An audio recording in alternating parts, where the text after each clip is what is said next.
நடிகர் பாக்யராஜ் அவர்கள் இறந்து கிட்டத்தட்ட ஒரு 10 நாட்கள் ஆகுது. இந்த 10 நாட்களுக்கு பிறகு அவங்க குடும்பத்தை சேர்ந்தவங்க பாக்யராஜ் மரணத்தப்பையும், அவரோட இறுதிச் சடங்கப்பையும் என்ன மாரி விஷயங்கள் நடந்திருக்கு அப்படிங்கிறத ரொம்ப எமோஷனலா அவங்க சைட்ல ஷேர் பண்ணியிருக்காங்க. கேட்கும்போது உண்மையாவே பாக்யராஜுக்கு இந்த அளவுக்கு ஒரு பிளெஸ்ஸிங்ஸ் கிடைச்சிருக்குதா? அப்படிங்கிற மாதிரி பல பேரு ரொம்ப வியப்பாவும், ஆச்சரியமாவும் பார்த்து வந்துட்டு இருக்காங்க. கடந்த வாரம் சனிக்கிழமை ஜூன் 26ஆம் தேதி பாக்யராஜ் அவர்கள் தன்னோட 73வது வயசுல மாரடைப்பு காரணமா காலமாயிட்டார் அப்படிங்கிற நம்ம எல்லாருக்குமே தெரியும். அதுக்கு மறுநாள் ஜூன் 27ஆம் தேதி ஞாயிற்றுக்கிழமை சென்னை பெசன்ட் நகர்ல இருக்கக்கூடிய மின் மயானத்துல தான் பாக்யராஜ் அவரோட உடல் தகனம் செய்யப்பட்டிருக்குது. தகனம் செஞ்சதுக்கு பிறகு அவருடைய அஸ்திய குடும்பத்தார்கிட்ட ஒப்படைச்சிருக்காங்க. இந்த மாதிரி சுச்சுவேஷன்ல நுங்கம்பாக்கத்துல, அதாவது சென்னையோட ஹார்ட் ஆஃப் த சிட்டி அப்படின்னு சொல்லக்கூடிய நுங்கம்பாக்கத்துல தான் ஒரு சொகுசு பங்களால பாக்யராஜோட ஒட்டுமொத்த ஃபேமிலியும் வசிச்சு வந்திருக்காங்க.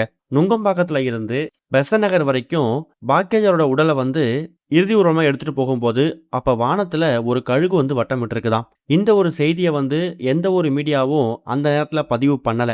ஆனா இப்ப ஒரு ஃபேமஸான ப்ரொடியூசர் ஒருத்தவர் பாக்யராஜ் அவர்களோட இறுதிச் சடங்குல பாக்யராஜோட மனைவி பூர்ணிமாவும் மகள் சாந்தனுவும் என்ன மாதிரி விஷயங்களை ஷேர் பண்ணி இறுதிச் சடங்குல அழுதுருக்காங்க, அதுவும் பெசன்ட் நகர் மின் மயானத்தில் நடந்த என்ன மாதிரி விஷயங்கள் இருக்கு அப்படிங்கிறத அவர் ஒரு ஃபேமஸான யூடியூப் சேனலுக்கு பேட்டியா கொடுக்கும்போது என்ன சொல்லியிருக்காருன்னா, உண்மையாவே பாக்யராஜ் அவர்களுக்கு இறை நம்பிக்கை அதிகமா இருக்கு.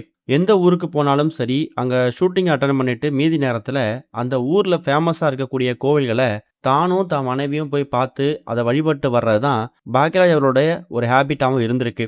அந்த அளவுக்கு இறை நம்பிக்கை, ஒரு ஸ்பிரிச்சுவல் ஆக்டிவிட்டீஸ்ல அதிகமாக ஈடுபட கொண்ட பாக்யராஜ் அவர்கள் தன்னோட மரணத்துக்கு முதல் நாள் வரைக்கும் கூட என்ன மாதிரி கோவிலுக்கு போக முடியுமோ அந்த கோவில்லாம் போயிட்டு தான் அவர் உயிரை விட்டிருக்காரு.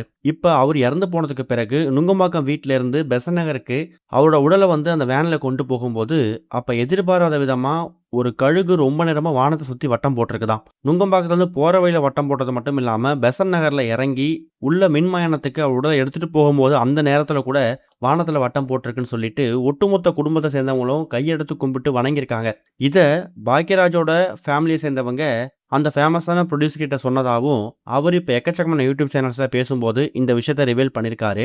முக்கியமாக பாக்யராஜோட மகன், மகளோட கணவர், அதாவது பாக்யராஜோட மருமகன், இவங்க எல்லாருமே அந்த கழுகை கையெடுத்து கும்பிட்டு தான் அப்பாவுக்கு கழுகு ஆசீர்வாதம் பண்ணுது, அதுவும் அடக்கம் செய்யக்கூடிய, தகனம் செய்யக்கூடிய அந்த இடத்துல ஓயாம வட்டமிட்டு அப்படின்னா ஏதோ ஒரு ஸ்பிரிச்சுவல் ஆக்டிவிட்டீஸ்ல ஒரு பிளெஸிங்ஸ் அப்பாவுக்கு கிடைச்சிருக்கு, அப்பா முழுமையா இறைவன்கிட்ட போறாரு அப்படிங்கிற விஷயத்த அவங்க நம்பியிருக்காங்க. இதை அங்க இருந்தவங்க எல்லாருமே சொல்லிட்டு அந்த ப்ரொடியூசர்கிட்ட சொன்னதாகவும், கடைசி நேரத்துல கூட ஏதோ ஒரு பிளெஸிங்ஸ் பாக்யராஜ் கிடைச்சிருக்கு அப்படிங்கிற மாதிரியும் ரொம்ப எமோஷனலா ஷேர் பண்ணியிருக்காங்க. இது வரைக்கும் கனெக்டிங் டிவிக்கு சப்ஸ்கிரைப் பண்ணனா மறக்காம சப்ஸ்கிரைப் பண்ணிக்கங்க. உடனடி அப்டேட்ஸ் பெறுவதற்கு நோட்டிஃபிகேஷன் பெல்லையும் கிளிக் பண்ணிக்கங்க.